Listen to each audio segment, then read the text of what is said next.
બધા પક્ષીઓ ટીનુને શોધવા માટે નીકળી પડ્યા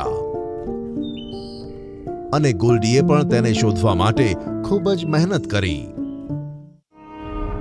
ટીનુ એક પાંજરામાં કેદ હતી અને તેની બાજુમાં જ કાલુ શિયાળ બેઠો હતો.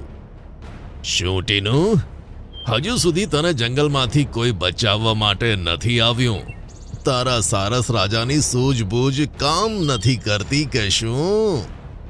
દુષ્ટ શિયાળ, મારા જેવી નાની કમજોર ચકલીનું અપહરણ કરીને તને શું મળવાનું છે?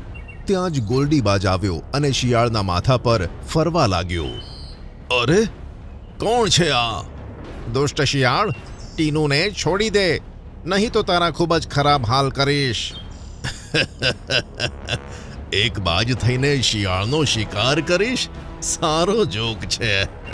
આ સાંભળી ગોલ્ડીએ પોતાની ચાંચ વડે શિયાળના માથા પર વારંવાર પ્રહાર કર્યા અને પોતાના પંજા વડે તેના શરીર પર ઉઝરડા પાડ્યા.